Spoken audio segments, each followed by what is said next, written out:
psychotherapist here in New York City, and this is 4x4. 4 things every Enneagram 4 needs to know on a specific topic, given by a 4. I'm a 4, and if you are, well, I relate with your pain. We can go from highs to lows of confidence so quickly. It's taken me 4 decades to figure out how to be as confident as I am now, which isn't as ideal as I'd like it to be. So we have to tap into a uncommon capacity to love ourselves. And this is what the Enneagram could help us do. It helps us get a bit more comfortable with ourselves and our flaws and not double down on the judgment. Because we do these things, and especially as 4s, we have these natural inclinations that when we look at them, we get frustrated and we start beating ourselves up. So not only are we insufficient, but then we beat ourselves up over being insufficient. So how do we look at the psychological woes and the wows? These moments where we feel invulnerable and the moments where we feel like shit. The valley moments and the peak moments. These are the highs and lows, the natural I am everything, I am nothing. Now, almost everybody struggles with that, but I think 4s really struggle with it. So how do we relax and be open to the opportunities in front of us? I hope I can at least connect with you on that at some level. I don't think that most of us, including myself, have a sane idea of the limits that we've put on ourselves, or a sane estimation of what we have or could reach in terms of limits, the heights. Kierkegaard said this: people do not believe in themselves. They find it too venturesome a thing to be themselves. Far easier and safer to be like others, to become an imitation, a number, just somebody in the crowd. I want to help you buy into yourself. One of the ways we can do that is looking at folks like Kierkegaard, who talked about how to find that inner confidence. I love mentorship. I love the vicarious mentorship I've had. And I repeat the quotes from a lot of the folks that are top on my list. You won't hear me quoting a lot from a broad swath of people. I like to keep it kind of narrow because I'd like to examine those lives that I've really been impressed by and dig into those lives, get into the nitty gritty. So some of those people are Steinbeck and Bruce Springsteen and Kierkegaard, Rainer Maria Rilke. So what did Steinbeck have to say? Even in his 20s, there was a confidence there, a boldness there. He said, I don't care what people think. Eventually, I shall be so good that I cannot be ignored. Now, he's talking as a young man. He says, these years are disciplinary for me. Financially, I am in a mess. But spiritually, I ride the clouds. It's just that nice little injection of inspiration that we need every once in a while. Now, we also need to know what it's like to just struggle with ourselves and have motives that don't seem so pure. Well, Bruce Springsteen always brings me down to earth and allows me to just look at that part of myself that is the teeter-totter of, I am everything, I am nothing. He says, I believe every artist has someone in their life that said they weren't worth dirt, and somebody in their life that said they were the second coming of Jesus, and they believe them both. And that is the fuel that stirs the fire. Now that question that was asked of him was, what makes you so driven? And it's both. And this is the beauty of the Enneagram. His shadow and also the stuff that is found worthy by the world. The ugly stuff and the stuff that we act affirmation for. He later said about fame, I tried anonymity, and it did not please me. My talents, my ego, and my desires were too great. Now this is that part of us 4s that think that we should be seen, that we should be known for just being us, because we're great. We want some attention. So did Bruce. So did Steinbeck. Kierkegaard also, I think he was a 4. We can own that part. We do not have to deny it. We don't have to relegate it to some subterranean region of our soul and say that it isn't worthy to be on a stage, to be seen, to be known.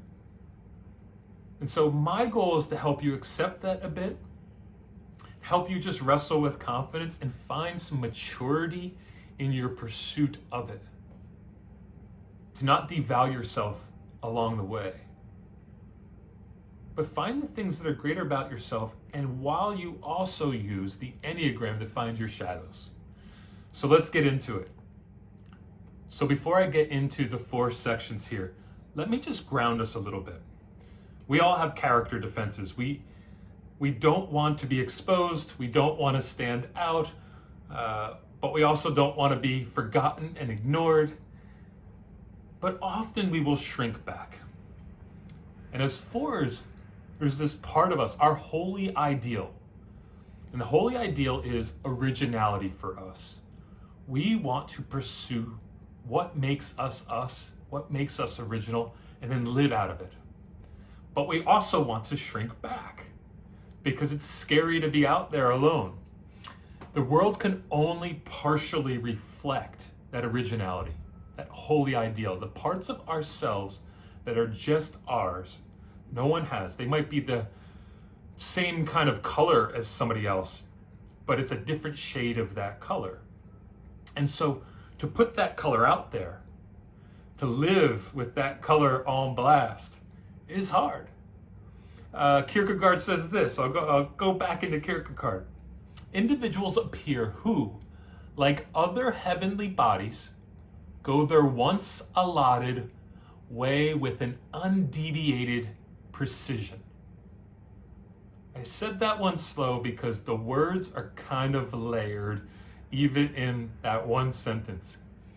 These heavenly bodies, the ideal people we see that just go out there and be bold, that seem to love themselves and take advantage of opportunities. They go their once allotted way, so they go in the way that is theirs. It is their unique way of being in the world, and they go into it with confidence, with undeviating precision. Okay, that's kind of our goal. Every human's goal is to be able to do this. Now Steinbeck, when he was 33, writes this to a friend: man hates something in himself. He has been able to defeat every natural obstacle, but himself, he can't win over unless he kills every other individual. In a sense, he's saying we'd have to have nobody in this world, no feedback loops, nobody to critique us, nobody to judge us, nobody to bully us, to be able to live that way without hating ourselves at some level. And this self-hate, which goes so closely in hand with self-love, is what I write about. So again, he's talking about that I am everything, I am nothing. I am everything, I am nothing. How do I stick out? And there's part of me that hates myself and wants to just hide. So that's the paradox, the guilt of our genius, that we don't want to stand out. We are afraid of the aloneness and the smallness we will feel when we are out there. That we will even undo connections. Think about this in your life, like who you've stepped away from because you felt insecure around them. So people often ask me, what makes us have self-esteem? Like, what are the components of self-esteem? Or maybe even the equivalent would be confidence. I'd say it's a couple things. 4, probably 1,000, but let's just stick with 4. The core stuff. To not have too much low self-esteem, we need caregivers that are supportive and dependable and limit themselves from meddling too much in our lives. Now, I'll just stop there because I could imagine for a few of you, instantly you realize that you had parents or caregivers that got too involved or wanted certain things from you, expected you to be a certain thing that you didn't want to be in your core, and they put those expectations on you. They meddled. The better option is to have the parent who is supportive, dependable, loving, but doesn't meddle too much, lets you find your own way. And a parent with strength and tenderness, or a caregiver with strength and tenderness. Non-interference with strength and tenderness. It's the best start for us. 2, to have ownership and control over our vessel. Think about the book, The Body Keeps the Score.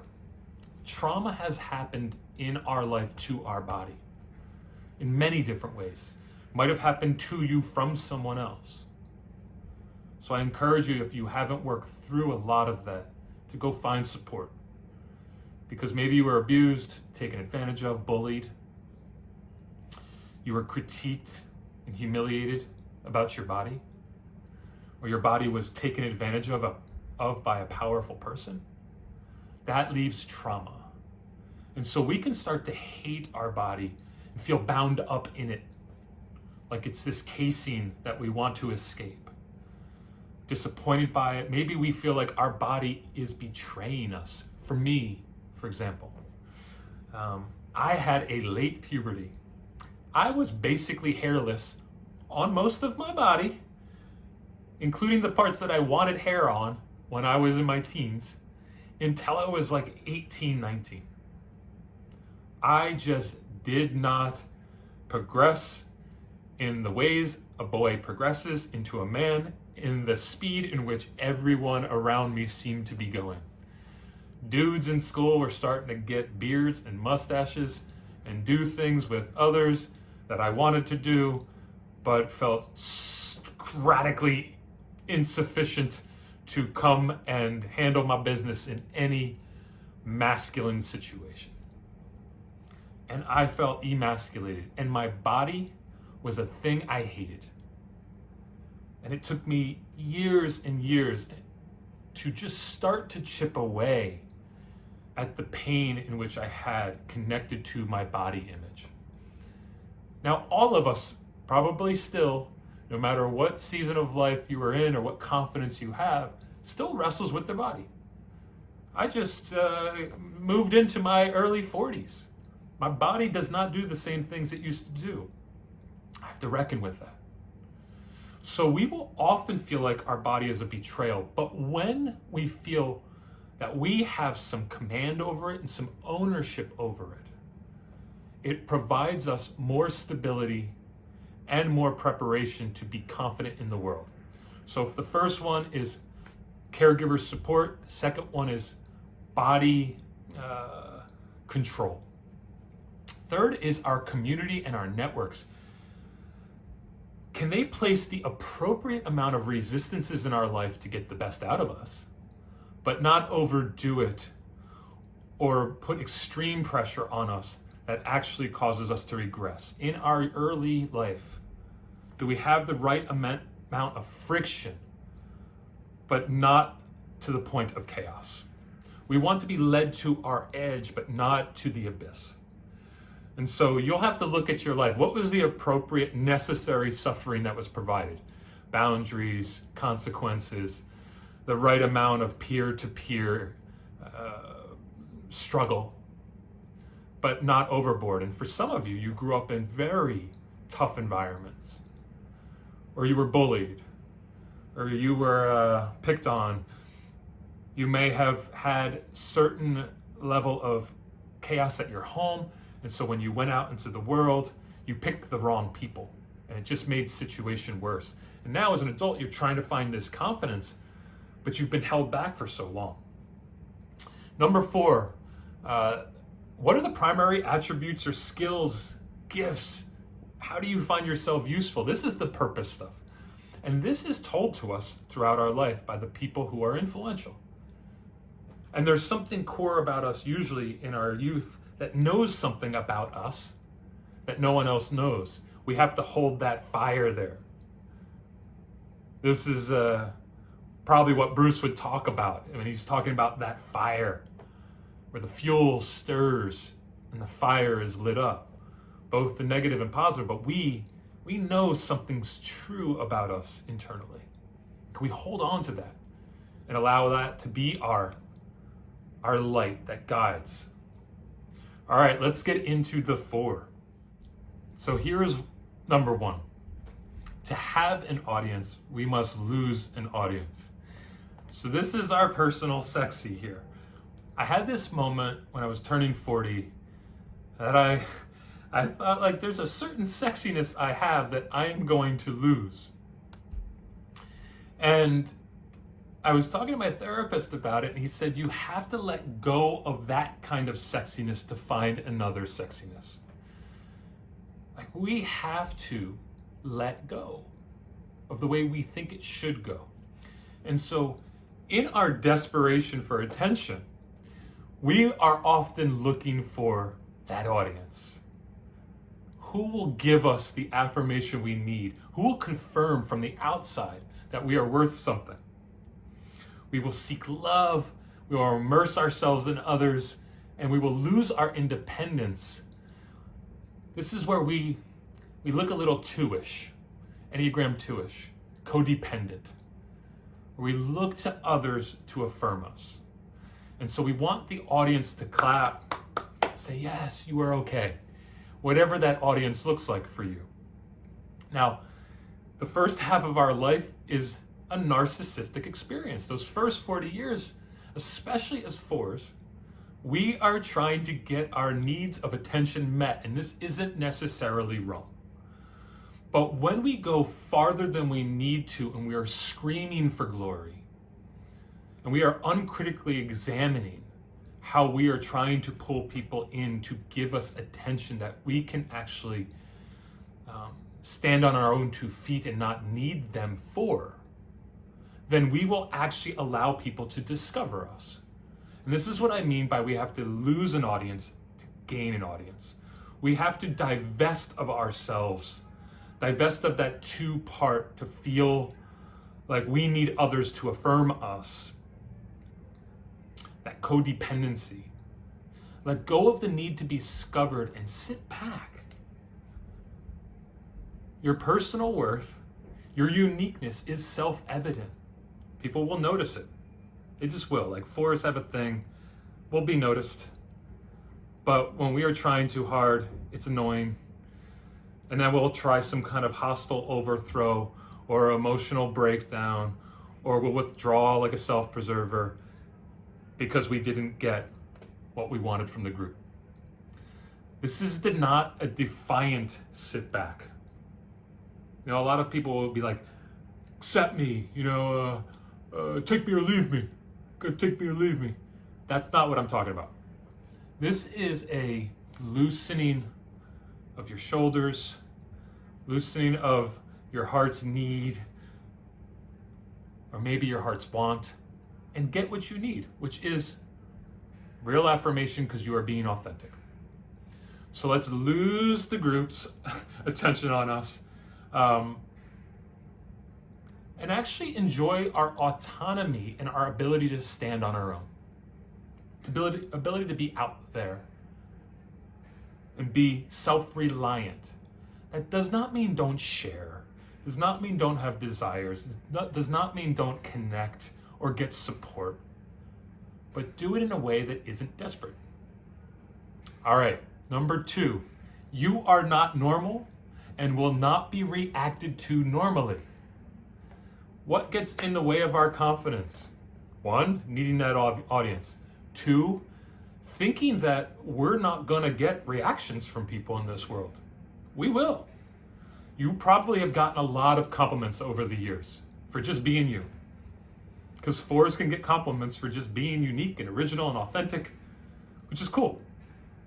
You've often probably got critiques as well, because we've been out there. We've been original, we've been confident, we've even been emotionally disturbed and sad and suffering in front of everybody. So we're gonna get critiqued for that as well. When you are a favorite of heaven, you will have a brutal time in this world. There's a lot expected of you. And so your challenges will be pretty tough. That is the trial of being original. There's resistances that will come, and those resistances are natural. And so you will not be reacted to normally. I would say that we are high transference figures. What does transference mean? It means that somebody's going to place some kind of expectation on you, or they're going to react to you in a certain way because they see you as kind of this blank slate for their own shit. So if you walk in and you are on display, you are getting an audience, someone might be reacting to you very strongly, either good or bad, and everything in that spectrum. And so that is a challenge for us to withstand these people's reactions, because we'll hear a lot about them or we'll know they're happening. But it's normal because you aren't normal. You might be the nicest asshole, you might be the most other-centered narcissist, as I like to say. Those types of people get reactions. So, confidence that you are using right now, when you are being out there, that can actually cause less peace. And you need to know that will come because people will push back on it. Don't be surprised by this. When you're out there, you're going to get reactions. So transference on the other person's part can be their struggle with their own courage, with their own confidence. So they're projecting on you. Now, sexual types, sexual fours, know this all too well. We will put on others our pain when we are feeling insecure. But others do it too. All the numbers have their version of putting stuff on someone else. So don't be surprised when it happens. And often people know that you will deselect them because we are picky. We're super selective and hard to impress as fours. So you might walk into a room and somebody feels that you could possibly reject them because your standards are so high. Don't be surprised by them actually having a negative reaction to you because they don't want to be rejected or deselected. Maybe you social types do this best of like staying connected to the group and making sure everybody's okay. But I think us self-preservers and sexual types maybe incite that intensity in people a little bit more. The self-preservers, they tend to withhold their suffering, hoard it, don't give it out too much. So they can look really competent and confident. Where the sexual type can be super intense and almost brush right past you because they are moving towards this other thing that they like more, and that can cause a reaction. So just be aware you are not normal, so you might get abnormal reactions. Let's go to the next ones. All right, number 3, move from self-importance to self-enjoyment. Towards the belief that if others enjoy me, cool, I could dig that.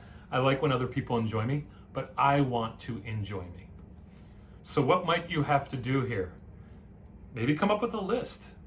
I've often had my clients write down first 3 things that are core to them, that are special about them. I know this feels arbitrary. I know this feels young and like a kid's errand, but it is not. We often don't sit down and write down things that are unique to us.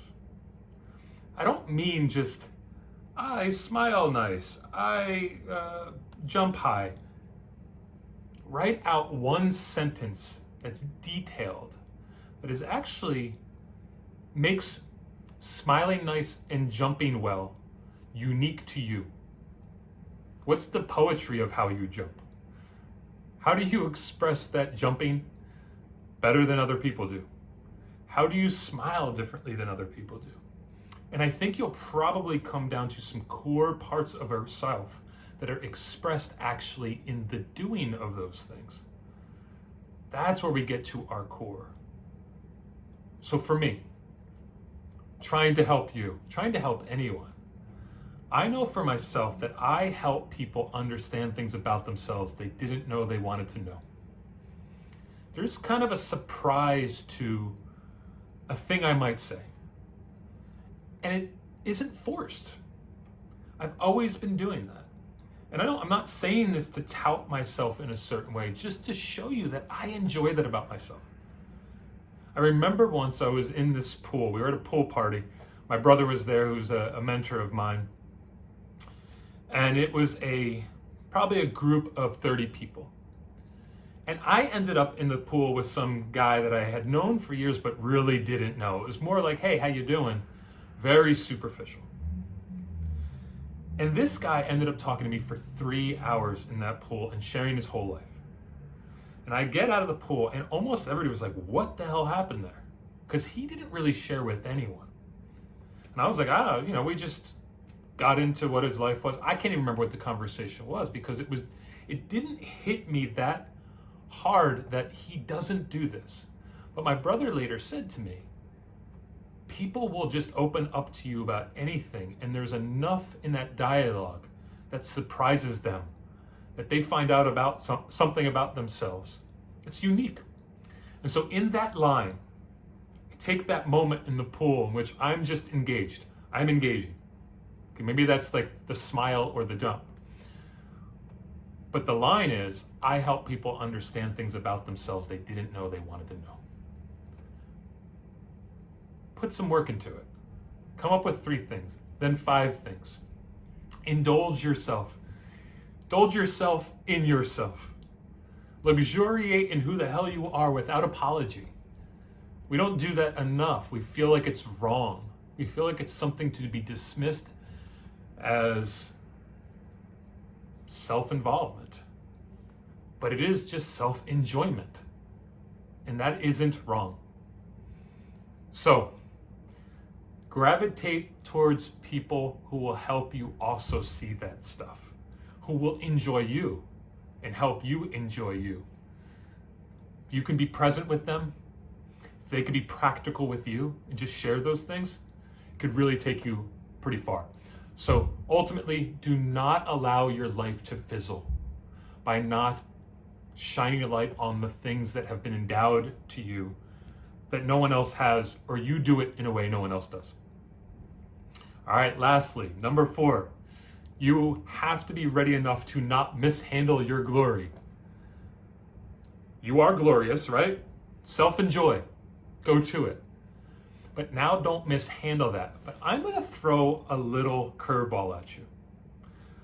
You might think right now I'm gonna go into, you should be humble. Make sure you're humble. Make sure you don't look too arrogant. No. I think you have to have a certain ability to get right on the line and often cross it between humility and arrogance. Now, what do I think humility is? People ask me this all the time. It is not to be small. It is not to be passive. It is not to be nice. Kindness can definitely be part of it, yes. It is to be your true self. Humility has the root of humus, which is dirt, is soil. This is where we are planted. And this is where the great things come out of that soil. But when we are planted well, we are our true selves. So humility to me means finding and being your true self. And then the projects, the jobs, the work will find you, and you will hopefully have the confidence to approach it. But sometimes you will go over the line. You'll be a cocky ass son of a bitch. You'll act with too much hubris, too much arrogance. I'd rather you do that than not go far enough. Because so many people shrink back because they don't want to be seen as arrogant, when in fact they're getting closer and closer to confidence. So our psychic skin has to be toughened by all of these things that I've talked about, these 4. We have to dig deep, get our alligator skin on, and our armadillo skin on, our shell of like what we can defend ourselves against in the world to step out. but with sensitivity and kindness, but also maybe going over the line and being just a bit too much us. All right, I have enjoyed this time. Subscribe if you can and hit that little bell, which will tell you when I am putting new stuff out. I'm going to try to consistently, and it is always my joy to hang with you guys. As I always say, from here we go everywhere, and in the words of Rainer Marie Rilke, everything is yet to be done. Everything. Hopefully, especially when you utilize your confidence to do the everything that has yet to be done in your life that you want to pursue. All right, guys, have a good one. Later.